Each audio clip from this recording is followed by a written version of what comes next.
कुछ कहना है जनप्रतिनिधियों का दायित्व और उनके सपने, जिसको लिखा है माला सिन्हा ने। माला सिन्हा जी ने यहाँ पे बहुत ही खूबसूरत बात बताई है। आपने लिखा है कि आपको मालूम है कि देश की शासन व्यवस्था से जुड़े जनप्रतिनिधियों और बड़े बड़े अधिकारियों को भी वास्तव में भारतीय संदर्भ में लोकतंत्र और शासकीय प्रबंध के तत्वों की ठीक ठीक जानकारी नहीं है।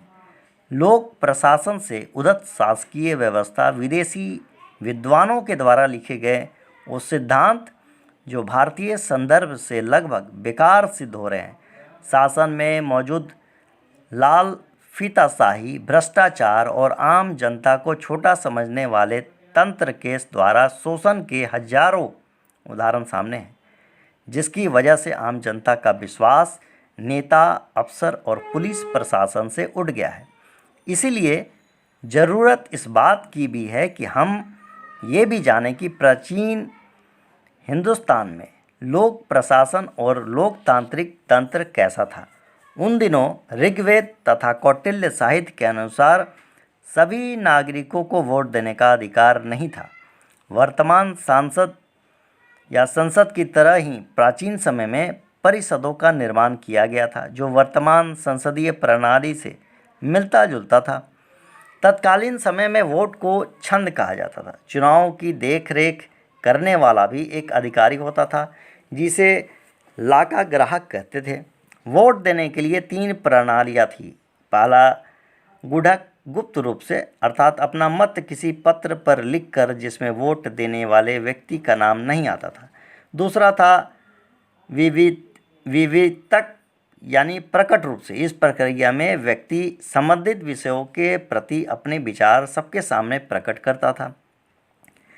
तीसरा था संकर्ण जलपक, यानी सलाका ग्राहक के कान में चुपके से कहना। सदस्य इन तीनों में से कोई भी एक प्रक्रिया अपनाने के लिए स्वतंत्र थे। अनेक मंत्रालयों का भी निर्माण किया गया था। सुमंत्र राज्य के आय व्यय का हिसाब रखना इसका कार्य था। चाणक्य ने इसको समहर्ता कहा। अमात्य का कार्य संपूर्ण राज्य के प्राकृतिक संसाधनों का नियमन करना था। दूत वर्तमान काल की इंटेलिजेंसी की तरह दूत का कार्य गुप्तचर विभाग को संगठित करना था। शासन की मूल इकाई गांवों को ही माना गया था। प्रत्येक गांव में एक ग्राम सभा होती थी, जो ग्राम की प्रशासन व्यवस्था, न्याय व्यवस्था से लेकर गांव के प्रत्येक कल्याणकारी काम को अंजाम देती थी। समुन्नत शासन व्यवस्था की स्थापना कर एक आदर्श गांव तैयार करना था। ग्राम सभा के प्रमुख को ग्रामणी कहा जाता था। प्राचीन भारत के प्रमुख गणराज्यों का ब्यौरा वाक्य शाक्य गणराज्य वर्तमान बस्ती और गोरखपुर जिला उत्तर प्रदेश के क्षेत्र में स्थित था। इस गणराज्य की राजधानी कपिलवस्तु थी। यह 7 दीवारों से घिरा हुआ सुंदर और सुरक्षित नगर था। इस संघ में 80,000 कुल और 5 लाख जन थे। इनकी राज्यसभा शाक्य परिषद के 500 सदस्य थे। ये सभा प्रशासन और न्याय दोनों कार्य करती थी। भगवान बुद्ध के पिता सुशोधन शाक्य क्षत्रिय राजा थे। कौशल के राजा प्रसेनजीत के पुत्र विडक्कधम ने इस गणराज्य पर आक्रमण कर इसे नष्ट कर दिया था।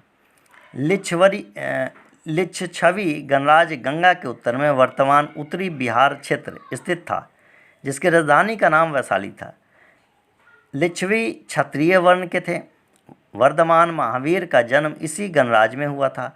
इस गणराज्य का वर्णन जैन एवं बौद्ध धर्मों में प्रमुख रूप से मिलता है।